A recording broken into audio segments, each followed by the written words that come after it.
नमस्कार दोस्तों, जय श्री श्याम। आज की वीडियो में हम रिव्यू करेंगे LIC MF small cap funds के बारे में। अब यहाँ पे अगर हम बात करें तो पर्टिकुलर फंड है, उसके रिटर्न्स काफी अच्छे हैं, लेकिन यहाँ पे एक ऐसी डार्क साइड है, निवेश करने से पहले ही आपको जानना बहुत ज्यादा जरूरी है, जिससे फ्यूचर में अगर नहीं जानोगे तो आपको यहाँ पे नुकसान हो सकता है। इसलिए पूरा वीडियो वॉच करना, बिल्कुल भी स्किप मत करना। कंप्लीट रिव्यू करेंगे, एक एक चीज यहाँ पे आपको स्टेप बाय स्टेप बताते हुए चलेंगे। अब यहाँ पे अगर आप पैसा निवेश करोगे तो आपका पैसा निवेश होगा सिर्फ और सिर्फ इक्विटी के अंदर 97.6%। मतलब डाइवर्सिफिकेशन की सोच रहे हो इक्विटी और डेप्थ के अंदर, तो वो चीज यहाँ पे देखने को नहीं मिलेगी। बाकी आपका जो पैसा बचा है वो कैश के रूप में होल्ड होगा 2.3%। एंड देखिए यहाँ पे इक्विटी के अंदर जितना भी पैसा निवेश हो रहा है, अगर वहां पे देखें कि स्टॉक्स के अंदर कितना पैसा लग रहा है, बिकॉज म्यूचुअल फंड में अगर हम निवेश करते हैं इक्विटी के अंदर तो वहां पे हमारा पैसा क्या होता है, स्टॉक मार्केट के अंदर स्टॉक्स के अंदर निवेश करा जाता है, जिसकी यहाँ पे संख्या आपको देखने को मिलेगी 70।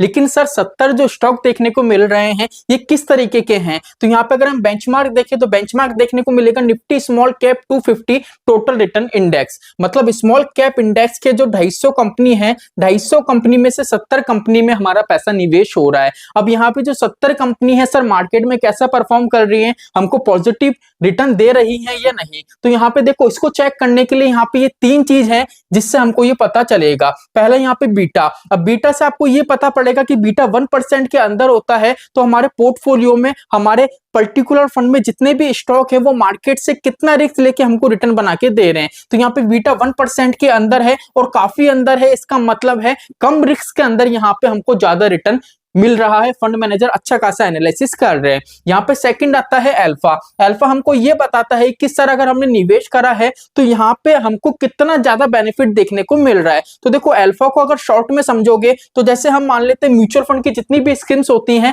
सभी का अपना अपना एक बेंचमार्क होता है। जैसे फॉर एग्जांपल कोई भी फंड है उसका हम मान लेते हैं बेंचमार्क का जो रिटर्न है 15% है, ठीक है, और वो फंड है एक्चुअल में हमको रिटर्न बना के दे रहा है 20%। मतलब कितना ज्यादा दे रहा है वो अपने बेंचमार्क रिटर्न से, कितना ज्यादा है 5% एडिशनल। तो जितना भी एडिशनल रिटर्न होता है वो हमारा अल्फा कहलाता है। अब अल्फा जितना ज्यादा अच्छा होगा, परसेंटेज जितनी ज्यादा बड़ी होगी, उतना ही हमारा फंड अच्छा माना जाएगा, बिकॉज क्या है अपने बेंचमार्क को अच्छे खासे तरीके से बीट कर रहा है। अब तीसरी चीज है कि सर इस पर्टिकुलर जो 70 स्टॉक है इसका परफॉर्मेंस कैसे पता करें, तो परफॉर्मेंस आपको ये परसेंटेज बताती है पीबी रेशियो। अब पीबी रेशियो ये बताती है कि भैया पोर्टफोलियो में जो 70 स्टॉक हैं इनकी जो बुक वैल्यू है, बुक वैल्यू से अभी के टाइम में करंट वैल्यू पे किस वैल्यू पे ट्रेड कर रहे हैं, तो वो चीजें बताती हैं। जैसे हम मान लेते फॉर एग्जाम्पल कोई सा भी एक स्टॉक है वो हम मान लेते 100 रुपए पे आया और अभी के टाइम पे मान लेते 250 रुपए की वैल्यू पे ट्रेड कर रहा है। अब 100 रुपए पे आया, 250 रुपए पे ट्रेड कर रहा है, तो यहाँ पे परसेंटेज निकाली जाएगी कि भैया कितना परसेंट पे ये अभी के टाइम में ट्रेड कर रहा है।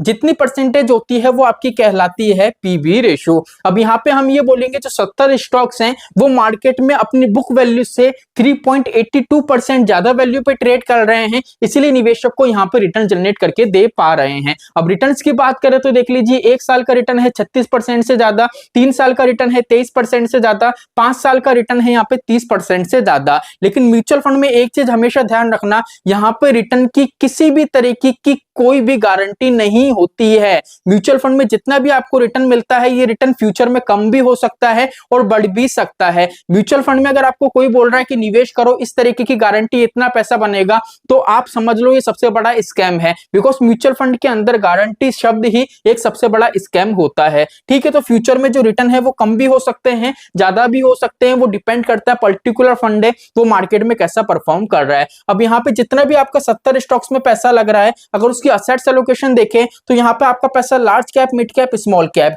लार्ज कैप में 2%, मिड कैप में 10% से ज्यादा और स्मॉल कैप में 85% से ज्यादा यहाँ पे पैसा लग रहा है। अगर यहाँ पे देखोगे तो यहाँ पे स्मॉल कैप में ज्यादा पैसा लग रहा है। अभी के टाइम में देखें तो मार्केट में काफी करेक्शन देखने को मिल रहा है, फिर भी इस पर्टिकुलर फंड में देखें 1 मंथ का रिटर्न देखोगे तो थोड़ा आपको नेगेटिव देखने को मिलेगा, अगर 6 मंथ का देखोगे तो वहां से पॉजिटिव वैल्यू आपको नजर आएगी। लेकिन सर आप ये बताइए कि डार्क साइड क्या है जिसके बारे में आप बता रहे थे। तो चलिए अभी तक हमने फंडामेंटल देख लिया, पहले एक चीज और देखते हैं यहाँ पे एक्सिट लोड। अगर एक्सिट लोड की बात करें तो काफी अच्छा कंसेप्ट है। मतलब ये है कि अगर 1 साल के अंदर अगर आपका निवेश है उसमें से सिर्फ 12% पैसा निकालते हो तो वहां पे 1% का एक्सिट लोड आपको लगेगा।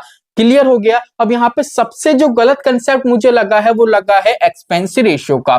एक्सपेंस रेशियो देखोगे तो 0.97% और पर्टिकुलर हमारा फंड है डायरेक्ट प्लान, रेगुलर प्लान नहीं है। अब आप बोलोगे कि सर थोड़े टाइम के लिए होगा, तो देखो ऐसा नहीं है। इसका अगर पास्ट का आप डेटा देखोगे तो देखो, अगर हम बात करें जुलाई की तो 154% इसका एक्सपेंस रेशो था। फिर हम बात करें वापस से 2 जुलाई की तो यहाँ पे देख लीजिए 152% आ गया। अक्टूबर की बात करें तो 153 आ गया। दिसंबर की बात करें तो 139 आ गया। अगर दिसंबर की बात करें वापस से तो 1.05% आ गया। और अभी देखें करंट टाइम में तो 0.97%। मतलब एक्सपेंस रेशो में भी क्या हो रहा है, वॉलेटिलिटी देखने को मिल रही है, काफी ज्यादा अप एंड डाउन हमको यहाँ पे नजर आ रहे हैं। लेकिन यहाँ पे मैं आपको एक चीज बता दूं, डायरेक्ट प्लान के हिसाब से एक्सपेंस रेशो काफी ज्यादा देखने को मिल रहा है। अगर आपने निवेश कर रखा है तो कंटिन्यू रखो, अगर निकल जाओगे तो कंपाउंडिंग ब्रेक होगी। अगर निवेश नहीं कर रखा है तो फंड में निवेश मत करो। और भी फंड है मार्केट में जिसमें आप निवेश कर सकते हो। फंड मैनेजर की बात करें तो 2 फंड मैनेजर हैं